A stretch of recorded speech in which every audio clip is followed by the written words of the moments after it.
Hello, ഇന്ന് ഞാൻ വന്നിരിക്കുന്നതേ മഴയുള്ള സമയങ്ങളിലും മഞ്ഞ് കാലങ്ങളിലൊക്കെ കഴിക്കാൻ പറ്റിയ ഒരു ഹോട്ട് ഡ്രിങ്ക് ആയിട്ടാണ് വന്നിരിക്കുന്നത്. അപ്പോൾ അതാ വീട്ടിലുണ്ടാക്കിയ ചോക്ലേറ്റാണ് ഇപ്പോൾ കാണിച്ചത്. അപ്പോൾ അടിപൊളിയായിട്ടുള്ള ഒരു ഹോട്ട് ചോക്ലേറ്റ് എങ്ങനെ ഉണ്ടാക്കാം, നമ്മുടെ വീട്ടിൽ തന്നെ ഉള്ള ഇൻഗ്രീഡിയൻസ് വെച്ചിട്ടാണ് ഞാനിവിടെ ഉണ്ടാക്കിയിരിക്കുന്നത്. വേറെ ഒന്നും പുറത്തൊന്നും വാങ്ങിച്ചിട്ടില്ല. അപ്പോൾ ഇതെല്ലാം വീട്ടിലുണ്ടാക്കിയ ചോക്ലേറ്റാണ്. ആ ചോക്ലേറ്റൊക്കെ വെച്ചിട്ടാണ് ഇത് ഉണ്ടാക്കാൻ പോകുന്നത്. അപ്പോൾ എങ്ങനെയാണ് ഉണ്ടാക്കുന്നത് നോക്കാം. അടിപൊളി ടേസ്റ്റാണ്. അപ്പോൾ ഇതുണ്ടാക്കാനായിട്ട് ഞാനൊരല്പം കോൺഫ്ലവർ, അതായത് 1 ടേബിൾ സ്പൂൺ കോൺഫ്ലവറും 1 ടേബിൾ സ്പൂൺ കൊക്കോ പൗഡറും ഇവിടെ തന്നെ ഉണ്ടാക്കിയതാണ്, അതെടുത്ത് വെച്ചിട്ടുണ്ട്. ഇനി നമുക്ക് എന്തോരം പാല് വേണമെന്ന് വെച്ചാൽ ആ പാലിനകത്തേക്ക് ഒരു കഷ്ണം കറുകപ്പട്ട ഇട്ടിട്ട് നമുക്കൊന്ന് തിളപ്പിച്ചെടുക്കാം. അപ്പോൾ ഈ പാല് പതിയൊന്ന് ചൂടായി വന്നു കഴിയുമ്പോൾ നമുക്ക് ആ കൊക്കോ പൗഡർ കോൺഫ്ലവറിനകത്തേക്ക് കുറച്ച് പാലെടുത്തിട്ട് ഒന്ന് കലക്കിയെടുക്കാം കേട്ടോ.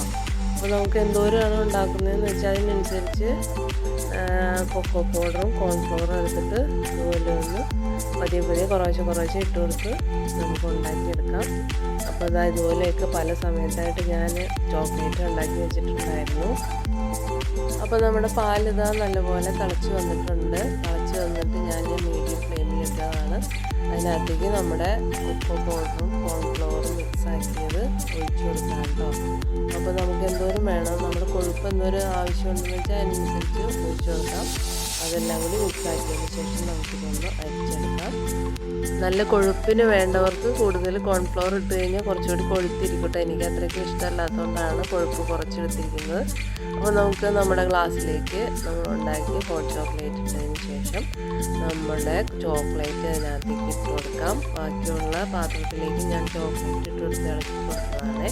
ഇനി നമ്മുടെ ഗ്ലാസ്സിലേക്ക് നമ്മുടെ പാലിൻ്റെ പത കുറച്ചങ്ങോട്ട് വെച്ചിട്ട് അതിനകത്തേക്ക് നമ്മൾ ഉരുകിയ നമ്മുടെ ചോക്ലേറ്റ് കുറച്ച് ഒഴിച്ചു കൊടുക്കാണ്. എന്നിട്ട് ഇതാ ഒരു സ്പൂണിൻ്റെ മറുഭാഗം വെച്ചിട്ട് ഇതുപോലെ ഒന്ന് പതിയാക്കി കൊടുക്കുന്നത് നല്ല ഡിസൈനായിട്ടിരിക്കും കേട്ടോ. അപ്പം നമ്മൾ അടിപൊളിയായിട്ടുള്ള ഹോട്ട് ചോക്ലേറ്റ് റെഡിയാക്കി കഴിക്കാൻ പോവാണ്. അപ്പോൾ എല്ലാവരും ഇതുപോലെ ഒന്ന് ട്രൈ ചെയ്ത് നോക്കണേ. കൊക്കോ പൗഡറും അതുപോലെ ചോക്ലേറ്റും ഉണ്ടാക്കുന്ന വീഡിയോ ഞാൻ ഇട്ടിട്ടുണ്ട്. അതിൻ്റെ ലിങ്ക് ഡിസ്ക്രിപ്ഷൻ ബോക്സിൽ കൊടുത്തേക്കാം കേട്ടോ. എൻ്റെ ചാനൽ ആദ്യമായി കാണുന്നവരാണെങ്കിൽ ഒന്ന് സബ്സ്ക്രൈബ് ചെയ്യാൻ ശ്രമിക്കണേ.